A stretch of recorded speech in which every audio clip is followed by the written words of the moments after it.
Pernahkah Anda membayangkan, saat sedang menjalani hari yang biasa saja, tiba-tiba ponsel di saku Anda bergetar? Anda melihat layarnya, dan nama yang muncul adalah seseorang yang baru saja Anda antar ke liang lahat 3 hari yang lalu. Kejadian ini bukan sekadar bumbu film horor, melainkan sebuah peristiwa nyata yang pernah mengguncang logika banyak orang. Sebuah fenomena yang membuat kita bertanya-tanya, apakah ini kesalahan teknis, gangguan psikologis, atau memang ada sesuatu di luar sana yang mencoba berkomunikasi melewati batas kematian? Mari kita duduk sejenak, tenangkan pikiran, dan telusuri bagaimana hal ini bisa terjadi. Kisah ini biasanya bermula dari keheningan. Bagi mereka yang baru saja kehilangan orang tercinta, 3 hari pertama adalah masa di mana duka masih terasa sangat menyesakan. Secara psikologis, ini adalah fase penolakan atau denial. Namun, apa yang dialami oleh beberapa orang dalam catatan medis dan kepolisian melampaui sekadar halusinasi kesedihan. Kita ambil satu contoh kasus yang cukup terkenal. Seorang pria mendapatkan panggilan telepon dari nomor mendiang, ayahnya tepat 3 hari setelah pemakaman. Saat diangkat, tidak ada suara geraman atau pesan menakutkan seperti di film. Yang terdengar hanyalah suara statis, semacam derau radio yang tipis, diikuti suara nafas yang sangat berat dan samar. Logika pertama kita tentu akan berkata, mungkin ada orang lain yang menggunakan ponsel tersebut. Namun, dalam banyak kasus serupa, ponsel sang mendiang sebenarnya tersimpan rapi di dalam kotak, dalam keadaan mati total, bahkan terkadang baterainya sudah dilepas. Secara teknis, dunia telekomunikasi mengenal istilah ghost calls atau panggilan hantu.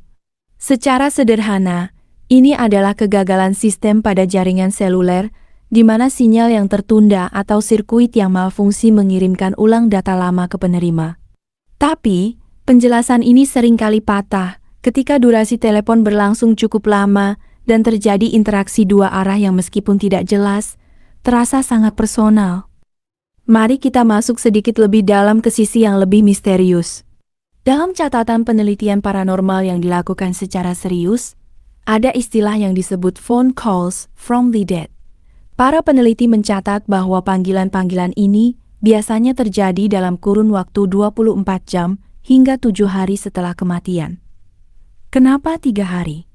Dalam banyak budaya dan kepercayaan, hari ketiga dianggap sebagai masa transisi yang krusial, di mana energi atau kesadaran seseorang dikatakan benar-benar mulai meninggalkan dunia fisik. Yang menarik, mereka yang menerima telepon ini sering kali melaporkan perasaan yang sama. Suhu ruangan tiba-tiba turun, dan ada rasa tenang yang aneh meskipun situasinya sangat mustahil. Suara di seberang telepon biasanya terdengar sangat jauh, seolah-olah mereka berbicara dari dalam lorong yang sangat panjang dan hampa. Namun, di tengah segala misteri ini, ada satu fakta yang paling mengejutkan dan seringkali membuat para ilmuwan sekalipun terdiam. Dalam beberapa laporan yang terdokumentasi, si penerima telepon terkadang mendapatkan informasi yang tidak mungkin diketahui oleh orang lain. Misalnya, sang mendiang memberitahu di mana letak dokumen penting yang hilang atau memperingatkan tentang kerusakan mesin mobil yang akan terjadi. Jika ini hanyalah kesalahan jaringan atau gangguan frekuensi, dari mana informasi spesifik itu berasal? Bagaimana mungkin sebuah gangguan sinyal bisa memiliki kesadaran untuk membantu orang yang masih hidup? Kita mungkin tergoda untuk menyebutnya sebagai kebetulan yang luar biasa. Namun, jika kebetulan itu terjadi berulang kali pada orang yang berbeda di seluruh dunia, maka kebetulan bukan lagi penjelasan yang memadai. Ada sebuah teori yang menyebutkan bahwa gelombang otak manusia adalah bentuk energi listrik. Dan seperti yang kita pelajari di sekolah, energi tidak bisa dihancurkan, ia hanya berubah bentuk. Mungkinkah pada saat-saat tertentu, energi kesadaran seseorang yang baru saja meninggal mampu memanipulasi frekuensi elektromagnetik di sekitar alat komunikasi kita? Ponsel kita, yang bekerja dengan gelombang radio dan sinyal elektrik, mungkin adalah media yang paling mudah disentuh oleh mereka yang sudah tidak lagi memiliki tubuh fisik. Mendekati akhir kisah ini, kita dihadapkan pada satu pertanyaan besar yang menyentuh sisi kemanusiaan kita yang paling dalam. Jika memang benar mereka bisa menelepon, apa sebenarnya tujuannya? Apakah mereka ingin menunjukkan bahwa mereka baik-baik saja? Ataukah mereka sebenarnya kesulitan untuk pergi dan masih ingin terikat dengan dunia yang mereka tinggalkan? Sebagian besar orang yang mengalami fenomena ini akhirnya memilih untuk tidak merasa takut. Setelah keterkejutan awal memudar, mereka justru merasa mendapatkan semacam penutupan atau closure. Panggilan telepon itu, meskipun singkat dan penuh gangguan suara, menjadi pesan terakhir yang tidak sempat tersampaikan di ranjang kematian. Dunia ini penuh dengan hal-hal yang belum bisa diukur oleh penggaris sains kita saat ini. Ada ruang gelap di antara teknologi dan spiritualitas yang mungkin memang tidak seharusnya kita buka sepenuhnya. Pada akhirnya, jika suatu saat ponsel Anda berdering dan layar menunjukkan nama seseorang yang sudah tiada, apa yang akan Anda lakukan? Apakah Anda akan membiarkannya karena takut?